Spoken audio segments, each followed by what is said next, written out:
And every effort was being made to connect me to internet.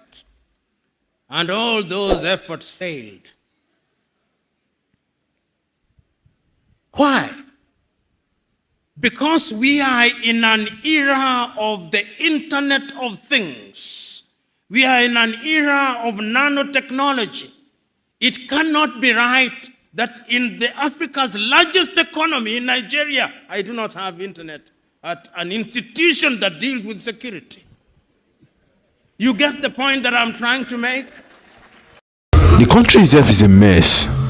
What other supplies do we need before anything can be solved in this country?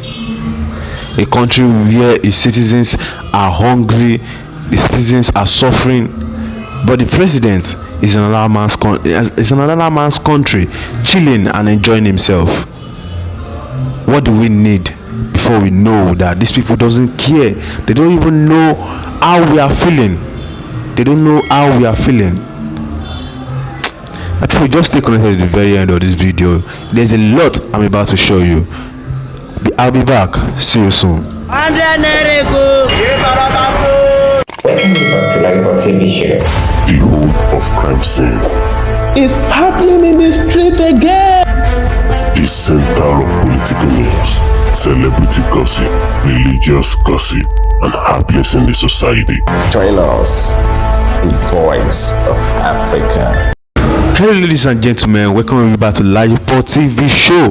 If you are new to this show, don't forget to click the subscribe button, the like button, the bell beside it, and also drop a comment in the comment section so that we can be able to interact with each other about what is going on in Nigeria, what's going on in Africa, and what is going on generally in the world. I know you guys have a lot of ideas that you guys want to drop in the comment section. Just drop it. You will definitely receive feedback. As a matter of fact, with what is going on presently in the world, generally, Nigeria should be a problem-solving country. But the greediness of our leaders has made us top 5 of the problems of the world. And Nigeria is a blessed country. It's a blessed country. We have the whole mineral resources that can take care of us. Our politicians have the money that can take care of this country for 50 years or more than 50 years. They have embezzled those kind of money. But what are they doing? What are they using this money for? They are going to another man's country to build it instead of building their own homeland, their own motherland. What is wrong with these people? We voted for them. They should be there to support us. They should be there to help us out. But now they have turned their back against their people. My people, a lot is supposed to be said here.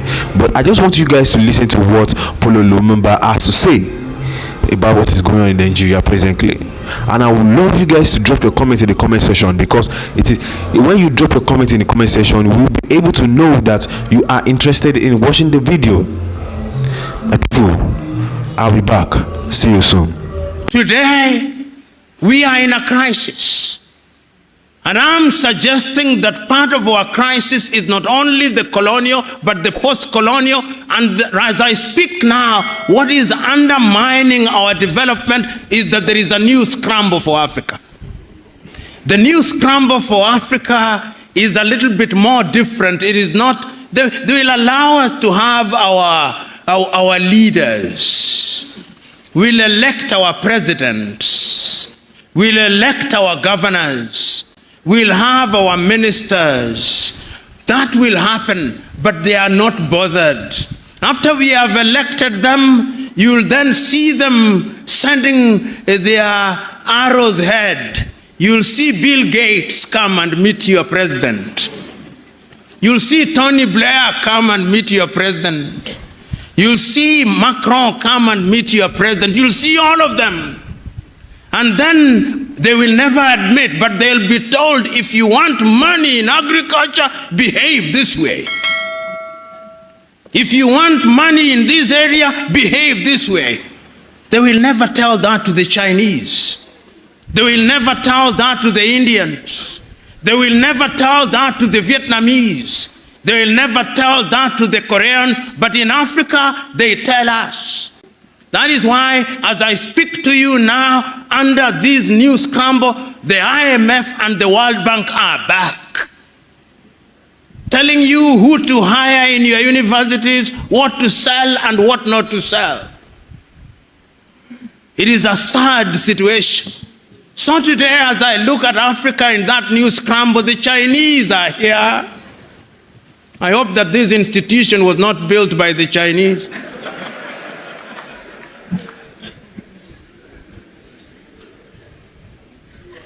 The Turks are here. The British are here. The French are here. The Qataris are here. The Americans are here. This time round, they are so subtle that we don't even recognize them, but they control us. What are we going to do about it in order to develop? We must do something. And if we don't do that thing else, you who have been trained in this institution, you have traveled the world. You have traveled Nigeria. There are two things that you can do with your traveling. You can marvel. Says it is great in China. You can marvel. You can wonder or feel pain. I'm urging you to feel pain. To feel pain for the continent of Africa, and in your own way, when you go out there, go and do something about it, because it has also been demonstrated that it can be done. I've traveled across this continent and I've seen that development is possible. I was in Rwanda before 1994. I was in Rwanda in 1996. Genocide. 1 million dead.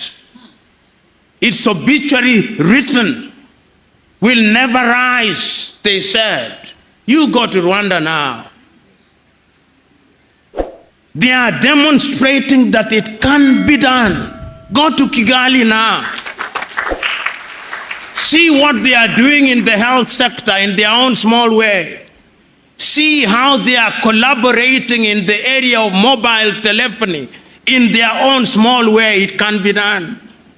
I've been to Botswana and I've seen what they are doing in their own small way. I've been to Mauritius, see what they are doing in their own small way. And they do not have the resources that other countries have. They do not have the resources that the Democratic Republic of Congo has. And I'm giving these examples to say that indeed it can be done, and it can be done within the continent of Africa. So what we must do is to begin to pull together, you know.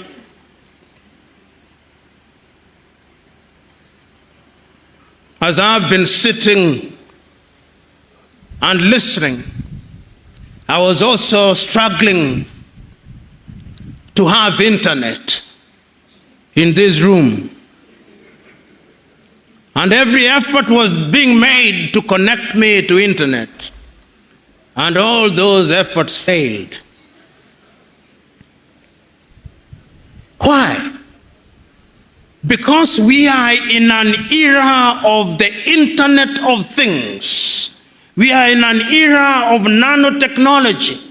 It cannot be right that in Africa's largest economy, in Nigeria, I do not have internet at an institution that deals with security. You get the point that I'm trying to make? It cannot be right. And I know why we don't have internet connectivity. It is because we are divided. We have 55 telephone access codes. Nigeria 234, Ghana 233, Kenya 254, Tanzania 255, Uganda 256, Zambia 260, Zimbabwe 263. How can we, in this day and age, you cross into Benin, You cross into Togo, you cross into Guinea-Bissau, you have a different internet connectivity. Why can't Africa have a single satellite and a single telephone code, so that when I travel from Mogadishu in Somalia to Dhaka in Senegal, like the Chinese do, like the Americans do, like the Indians do, we can have the same, because communication is critical to development. And I'm saying this, part of my agenda is to prick your conscience with live examples, that you may go out there irritated, but irritated to do the right thing. And I'm suggesting that indeed, when we talk about development, this is what we must do. But is Africa conscious of her state? Yes, Africa is conscious. This is what makes me happy. That after all these analysis, it appears to me that Africans have now recognized that going forward, we can only defeat the conspiracies, we can only have development as we are talking about it by working as a team. And that is why, beyond the Millennium Development Goals, beyond the Sustainable Development Goals, we as Africans under the aegis of the African Union do now have our grand vision of Africa Agenda 2063. And that Africa Agenda 2063, let me tell you, if we can fulfill it, many of you here will be upstairs by the year 2063. But our contribution, perhaps you do not know what I mean upstairs, not up. You will be with the Lord himself. But the most important thing is that Africans are now beginning to see beyond the next election. Because part of our problem in Africa has been that we plan in 5-year circles. We don't have a grand agenda, but now we have a grand agenda. And if you look at the 7 pillars of Africa Agenda 2063, everything is covered. Health is covered. Research and science is covered. Climate change is covered. Women's participation is covered. Democracy and governance is covered. The arts and the culture are covered, so that Africa can become a serious player in the international agenda. As we speak now, we are not a serious player. You know, and I say this perhaps too often, but I must repeat it because it is important. I was looking at the GDP of Indonesia. The GDP of Indonesia this year, by the end of this year, will be 1.1 trillion United States dollars. Indonesia is the 17th largest economy in the world using all critical indices. He's amongst the G20. His population is about 200 million, just about Nigeria.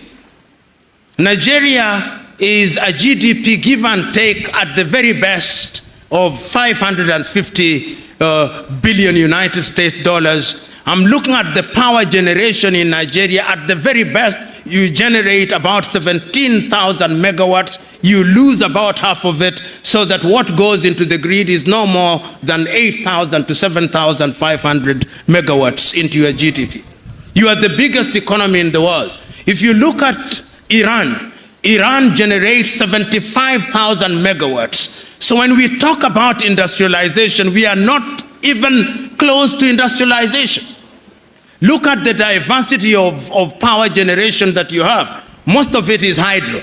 You are not harnessing your solar. The Kainji dams and the other dams with climate change are going to dry. If you look at the major rivers, it means that you are going to be in trouble. You look at Zimbabwe now, for example, in power generation, 2,000 or give it 2,500 megawatts. The dams are drying, the Kariba is drying. So Africa must begin to think, even as we think of Africa Agenda 2063, because energy is the game changer. Without energy, all these generators you see everywhere in Nigeria must disappear for industrialization to come. And in many African countries, including my own country, Kenya, which generates, I think we have about slightly under 3,000 megawatts. You can't You can't. So we must go to Inga Dam, we must begin to generate. We must go to Egypt at the Aswan High. Egypt is not doing very badly. We must go to Inga, produce 40,000 megawatts. We must go to Ethiopia, the Grand Renaissance Dam, produce 10,000 megawatts. Then we talk of industrialization. And why do I talk about industrialization? There are scientists here. It is only through industrialization that we are going to be manufacturers in all sectors.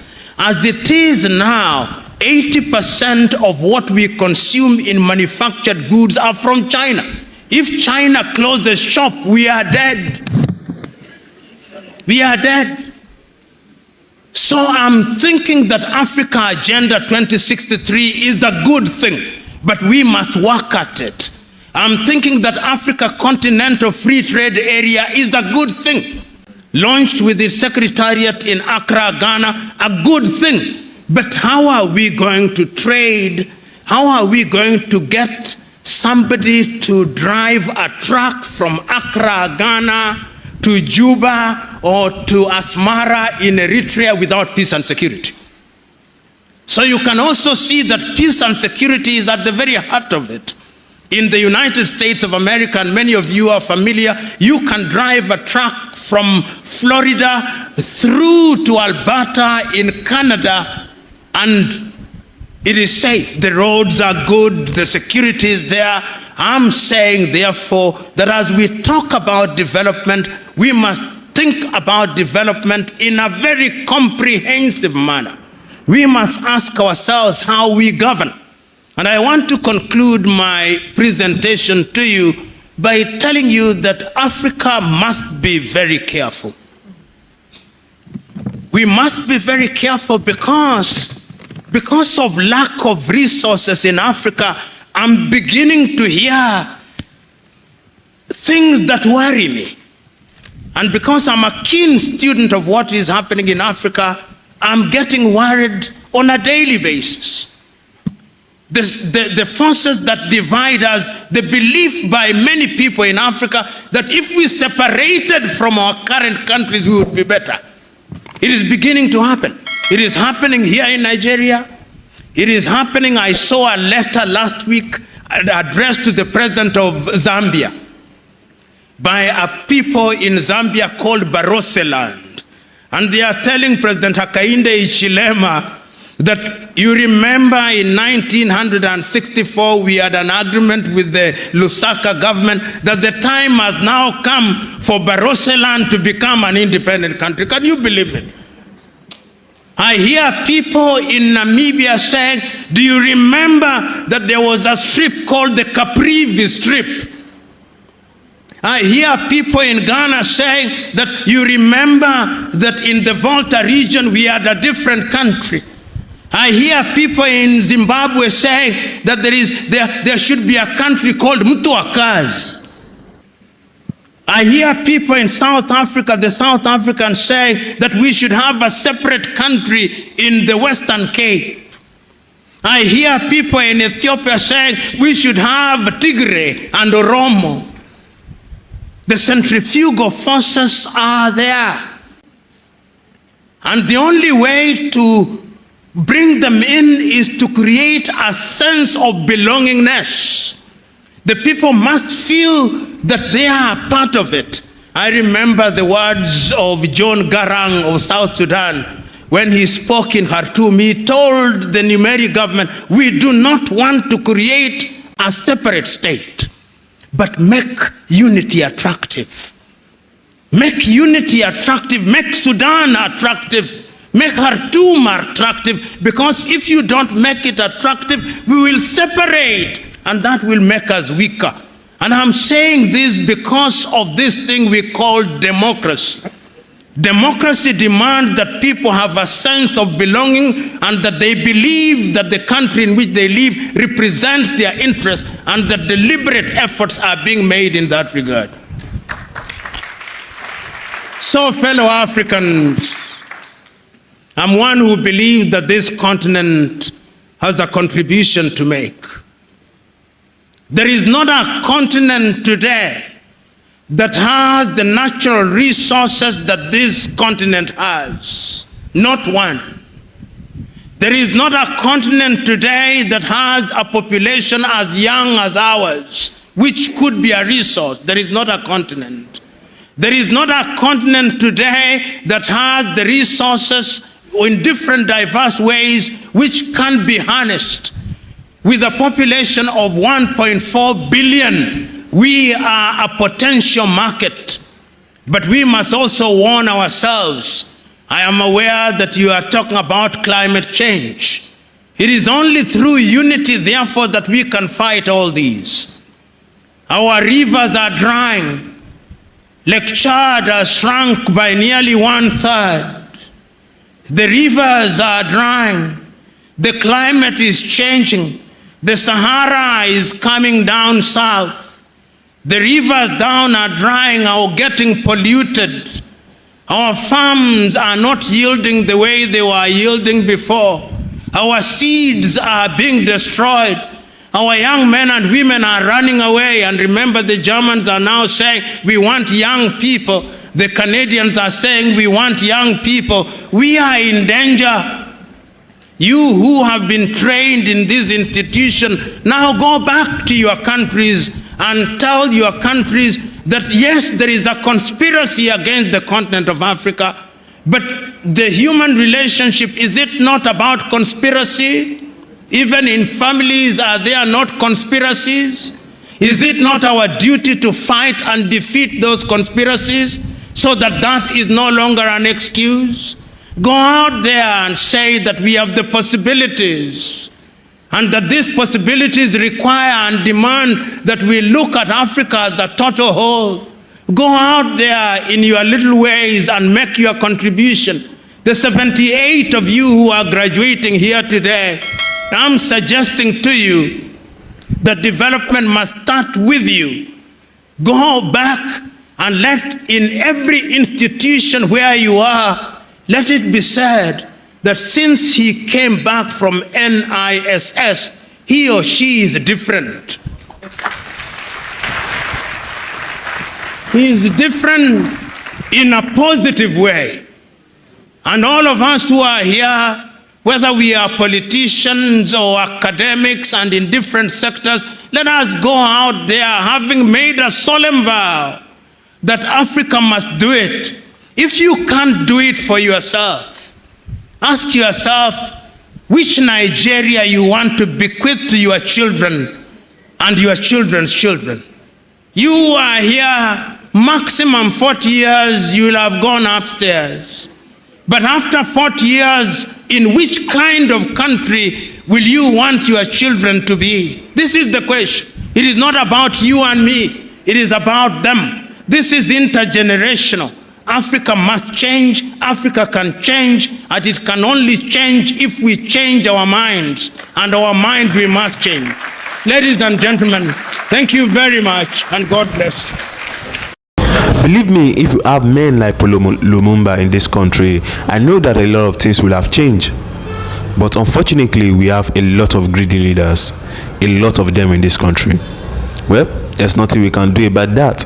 Thank you for staying connected to the very end of this video, my great and wonderful viewers.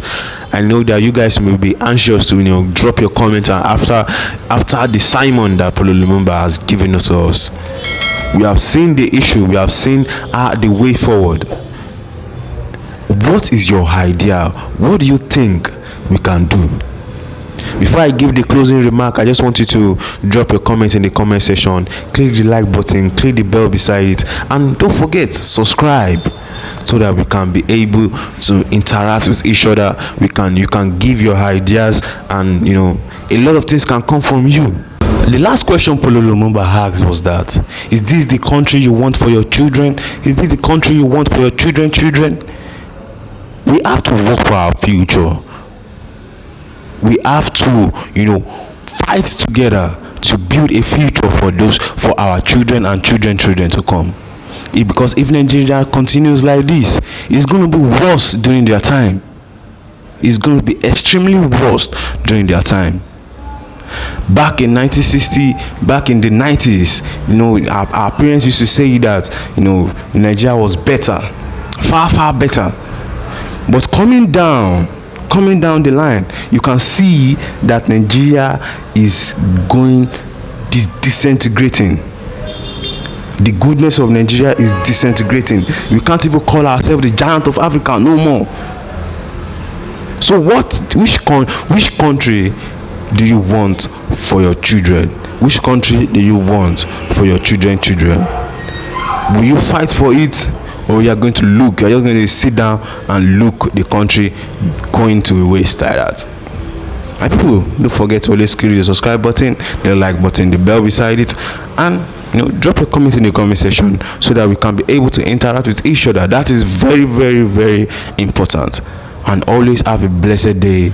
Thank you very much. Thank you for staying connected at LAJUPOG TV show. Leave the message up for you, bless you and impact you. So all we do on this channel is to bring to you prophetic words from men of God in America and outside America, from the person of Jimmy Green and Christmas, Timothy Dixon, and Bullock and Clement and all of that. So we'll deal you with undiluted words that come from them and also their prophetic words. And guess what? Many of these prophecies are really coming through. So just ensure you subscribe to this channel just to get more of the prophecy in pure time. Guess what? See you next week.